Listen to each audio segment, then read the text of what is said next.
que nada, pues muchas gracias por poder dejarnos hacer esta entrevista. Creo que ya podemos iniciar cuando guste. Bueno, buenos días.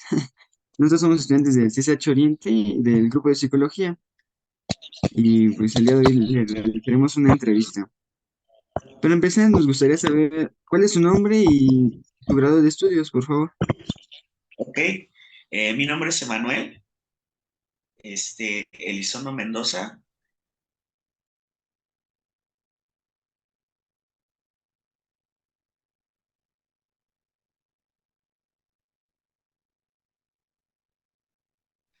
Reina Sofía. Ok, me parece que se silenció el micrófono cuando nos estaba diciendo lo del grado de estudios. Ok, No se escuchó. te repito, tengo una licenciatura en psicología por la UNAM y tengo una maestría en cognitivo-conductual por la Universidad Reina Sofía. Ok.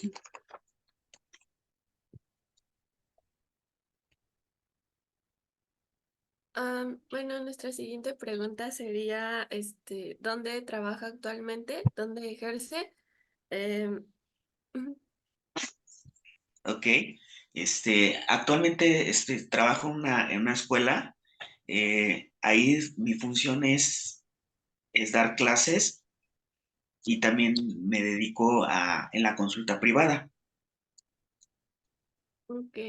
Bueno, creo que esta pregunta ya va contestada con la anterior. ¿En qué otros lados podría usted, aplicar el conocimiento que adquirió en su carrera?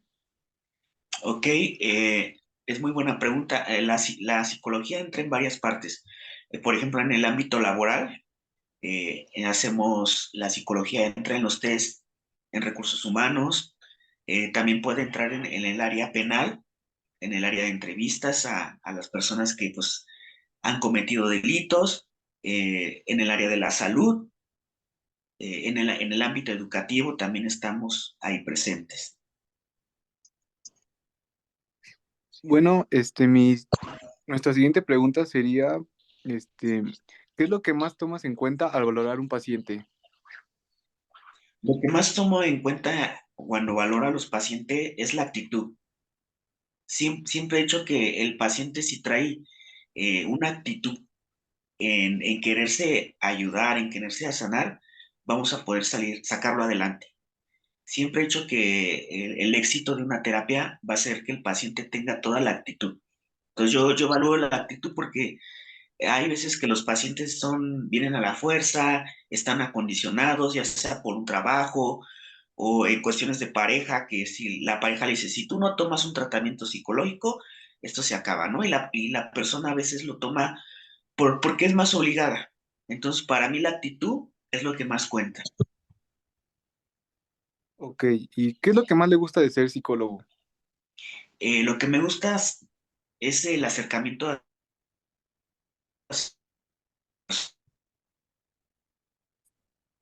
es algo muy importante porque yo también aprendo mucho de las personas. Es un dar y es un recibir.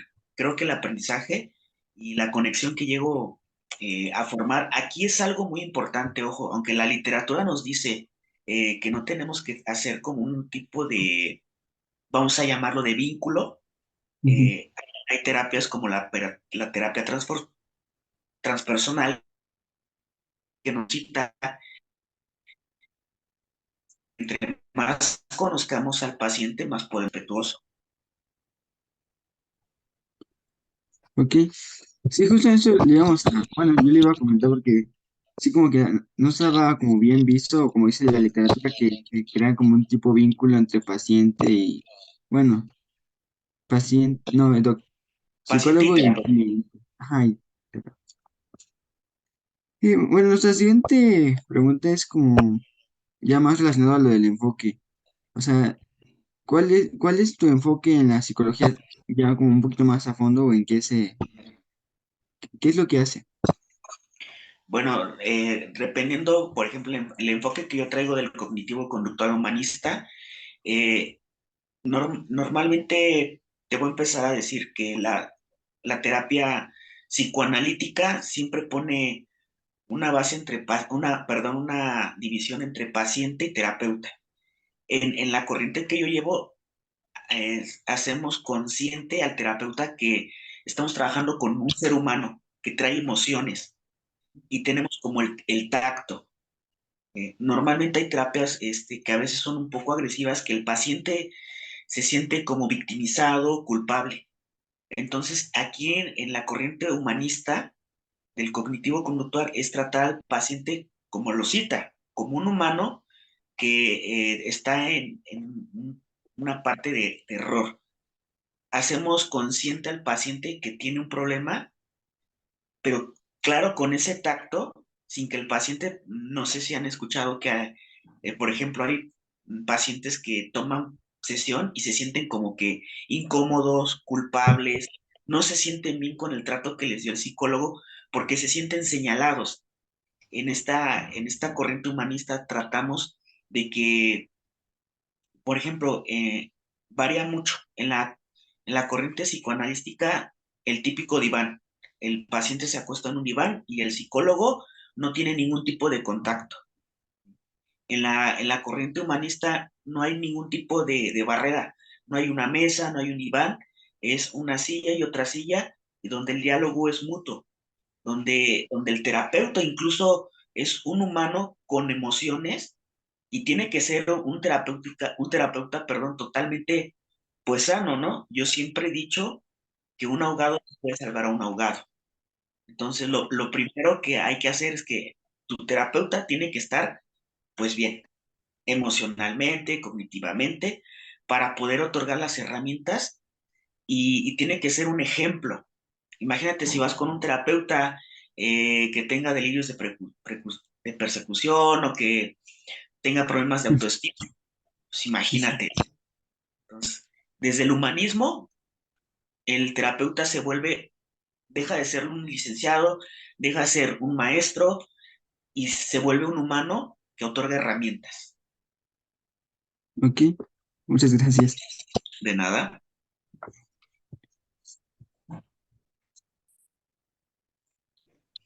Bueno, la siguiente pregunta sería, ¿cómo integra los principios cognitivo-conductuales y humanistas en su práctica terapéutica? Muy buena pregunta. A veces, bueno, no a veces, siempre, tenemos que analizar la estructura de cómo viene el paciente. Basándonos en cómo viene el paciente, eh, lo humanizamos. A veces el paciente, por ejemplo, nos llega a tocar pacientes que son médicos, pacientes que son colegas, y lejos que se convierta en una terapia, el paciente viene como que a debatir, ¿sí? Porque me está hablando desde la postura como médico o como colega. Entonces, la corriente y la literatura nos dice, tú eres paciente y yo soy aquí el terapeuta. ¿Me explico? Lo vuelvo a humanizar, ¿sí? Sí, sí. Aquí tu título, tus cuestiones económicas, tus creencias, tu religión, tu género, por el momento, pues no está discusión. Aquí vas a ser el paciente. Te voy a tratar como paciente, pero repito, antes de tratarlo como paciente, siempre hay que respetar la figura humana. La figura humana se maneja de dos ámbitos, ¿no? Estamos a prueba y error. No juzgamos, no criticamos y no etiquetamos. Ah, Ok. bueno, ay, la siguiente pregunta sería, ¿cómo evalúa el progreso que llevan sus clientes junto con, ajá, pues la terapia que lleva con usted? Mm, ¿El progreso te llamas a cómo va respondiendo el tratamiento? Ajá, sí, bueno, pues sí, prácticamente de qué forma estaría usted sabiendo que esta terapia está siendo pues funcional para su cliente, su paciente. Ok, sí. Eh, Cuando vemos el progreso, nosotros le llamamos evolución. ¿Cómo valoramos que el paciente esté evolucionando en el aspecto ya sea emocional, cognitivo, ¿no? Tenemos varias formas de evaluación. Creo que la más conocida por todos, aplicamos pruebas proyectivas o test donde realizamos ciertas, que el paciente empiece a dibujar, que el paciente vea ciertas figuras, o que el paciente conteste ciertos cuestionarios. Para eso nosotros tenemos ciertos test que evalúan. Por ejemplo, está la escala de Huntington, donde evaluamos qué tipo de ansiedad tiene, y en qué nivel está. De ahí, lo que nos arroje la escala de Huntington o las pruebas proyectivas, pues le decimos al paciente que su evolución está siendo funcional o que estamos teniendo un atraso. De hecho, a veces el mismo paciente, cada vez que yo inicio una terapia, le inicio preguntándole, ¿cómo te sientes? ¿Qué ha pasado? El paciente puede responder, me siento bien, eh, mis cuestiones emocionales ya las empiezo a controlar, o puede decir todo lo contrario, ¿no? Tuve una recaída, una resiliencia, no he podido dormir. Entonces, cuando el paciente presenta este tipo de sintomatologías, recurrimos a los test. Y los test nos van a hacer decir qué está pasando, eh, en qué se nos atoró y cuál es el protocolo a seguir trabajando. Ok, la siguiente pregunta sería, ¿qué papel juega la relación terapéutica en tu enfoque y cómo trabajas para construir y mantener esa relación? Bueno, vamos a hablar desde el enfoque. Desde el enfoque que yo tengo, como te he repetido, es siempre humanizar al paciente, ¿no? El paciente nunca lo manejo con etiquetas. Nunca lo considero como una persona enferma, porque desde ahí ya lo estoy etiquetando. De manera particular y desde mi aprendizaje, uno de mis mentores también me dijo que yo cuando diagnostico, doy un posible diagnóstico. Te doy un ejemplo. Si yo le digo a un paciente que tiene depresión, el paciente ya se va a etiquetar como depresivo y eso no lo va a hacer funcional, ya sea en su vida académica, ya sea en su vida personal, porque él siempre va a estar excusando que no va a hacer nada porque es una persona, pues, con problemas de depresión. Entonces, el primero no es etiquetar. El segundo sería, igual vamos a lo mismo, volverlo humano, sin etiquetas, y el tercero, mantener la línea que sería entre paciente y terapeuta. Como te he repetido, habemos tenido pacientes médicos y a veces la terapia llega a convertirse en un debate porque no están de acuerdo con el terapeuta. Entonces aquí es donde ponemos la base. A ver, no. Eh, sí, ponemos el límite y la base donde tú eres el paciente. Son muy respetables tus creencias, son muy respetables tus conocimientos, pero en este momento el que va a llevar, por decir la batuta, somos nosotros. En este caso, tu servidor, el terapeuta. Aquí. Ok. La siguiente sería, ¿cómo te mantienes actualizado en los desarrollos y avances en la psicología cognitivo-conductual o humanista? Ok, es muy buena pregunta. Nosotros tenemos que, a pesar de que mi, yo ya dejé de estudiar hace algunos años, tengo que seguir actualizando, tomar cursos, diplomados, y estos a su vez son evaluados. Eh, la psicología avanza conforme la sociedad va avanzando. Un ejemplo, hoy tenemos casos, se está dando mucho el caso, por ejemplo, niños que tienen problemas de TDAH a causa del celular. Hace algunos 20 años el celular pues, prácticamente no tenía la importancia que tiene hoy. Hoy tenemos jóvenes, niños que tienen una dependencia fuerte al celular. Entonces tenemos que actualizarnos y estudiar lo que es un celular, la dependencia que tiene.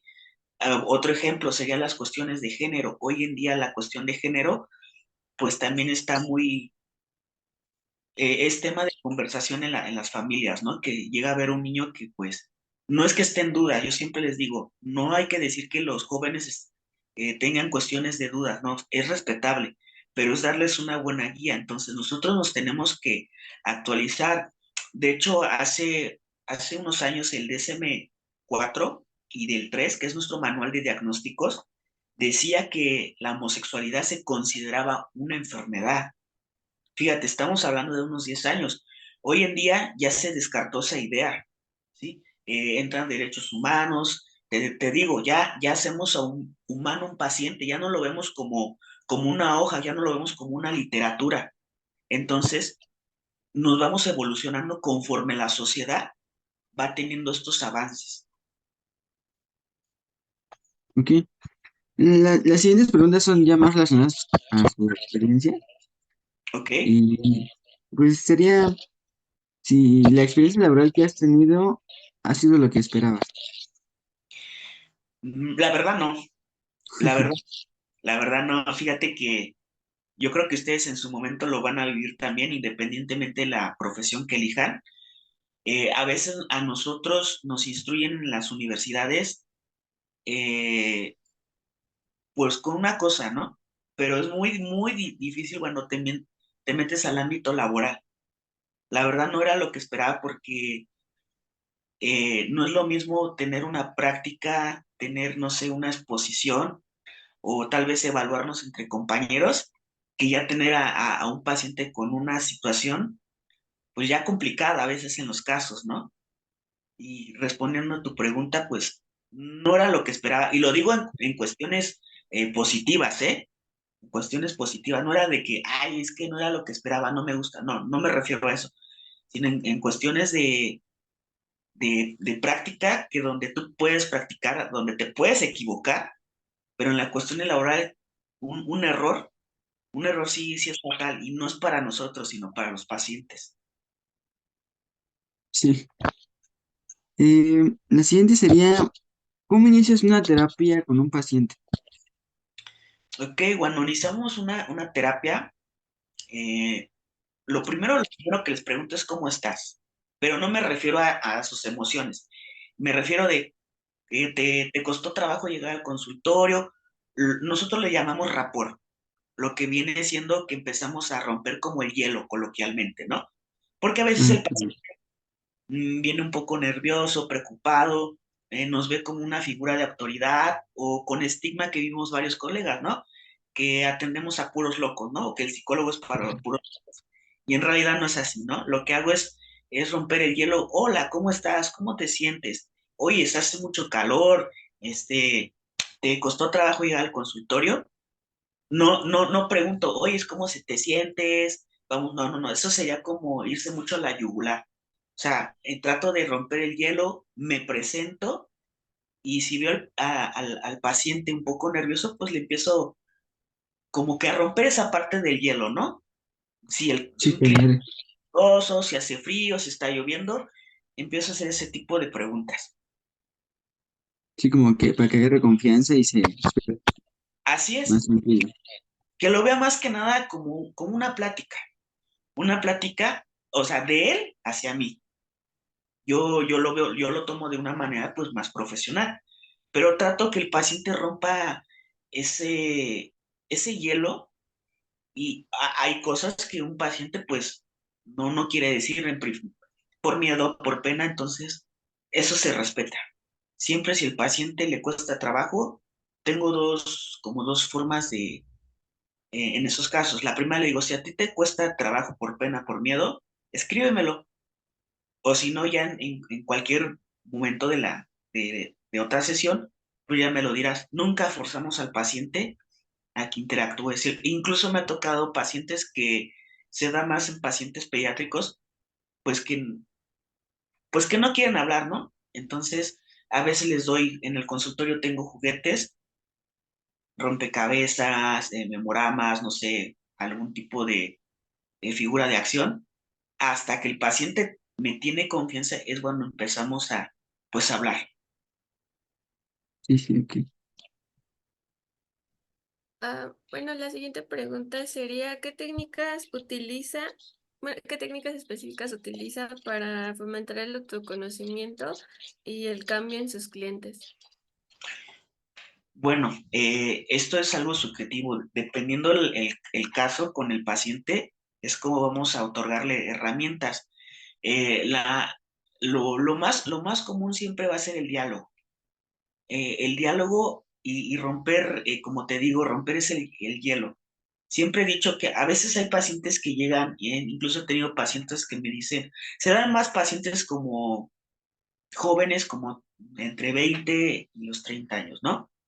Que no les gusta dibujar, que no les gusta hacer pruebas, cualquier prueba, ¿no? Entonces, ellos son como que más de diálogo. Me dicen, tú pregúntame y yo te contesto. A veces ocupamos este tipo de herramientas como las pruebas proyectivas porque hay pacientes que llegan a no saber expresar la emoción que traen.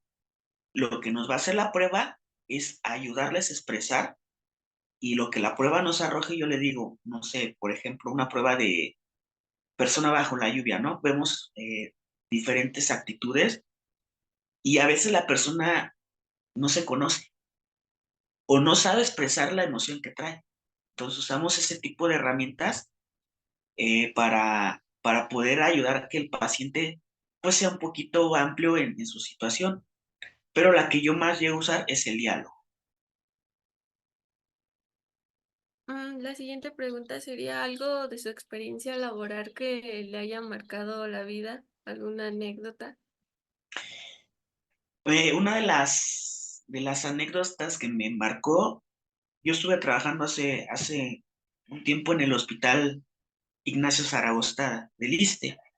Me tocó rotar por el área de pediatría y ahí había muchos tipos de pacientes. Eh, Había una paciente de 7 años con un cáncer terminal. La niña pues había tomado, sus terapias eran muy agresivas, tanto la radioterapia como la quimioterapia, esto hacía que pues el pelito se le cayera. Y había otra pacientita como de 17 años que tenía problemas de alimentación, donde pues no quería comer, donde a veces se provocaba el vómito. Entonces, esa vez estábamos en terapia, eh, ay, se me fue el nombre, terapia grupal, perdón. Entonces, la niña de 7 años hablaba pues que no le gustaba comer, que no le gustaba cómo se veía, y la niña de 7 años cuando le toca el turno de decir, le dice a la niña, oye, pues si no te gusta cómo te ves, regálame tu pelo. O sea, totalmente eso a mí me partió, ¿no? A mí me partió y me hizo valorar como persona fuera de psicólogo lo que tengo, ¿no? Eso me dijo, híjoles, una niña de 7 años está pidiendo vida, está pidiendo vivir, mientras la otra compañerita, desde su falta de conocimiento, pues está tirando su vida, ¿no? Porque pues traía otros problemas, otros tipos de adicciones, ¿no? Y una niña de 7 años te está pidiendo vivir, ¿no?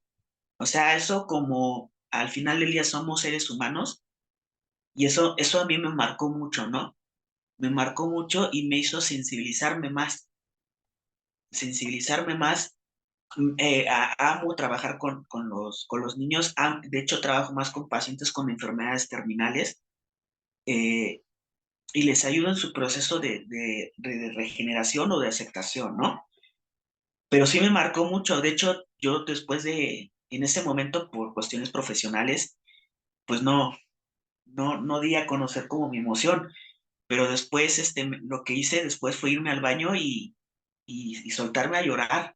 Eso es algo, bueno, si me vieran mis mentores, pues sí me llamarían la atención, ¿no? Porque pues yo soy el que tengo que mantenerme fuerte, pero la verdad, eh, a pesar de que ya llevaba unos años ejerciendo y trabajando con pacientes, ese comentario y la ternura, como lo dice la niña, ¿no? Ver su carita, eh, su vocecita, o sea, totalmente me hizo adquirir una conciencia muy grande, ¿no? Afortunadamente a la paciente que se lo dijo, le ayudó mucho para su recuperación, ¿eh? Y eso a mí me marcó como terapeuta y como persona, como ser humano también, claro. Sí, y bueno, sí, sí te hace comenzar a valorar la vida, lo que tienes.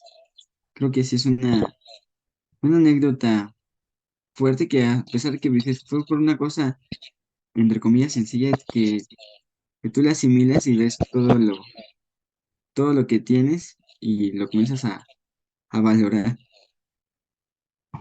Claro, Y bueno,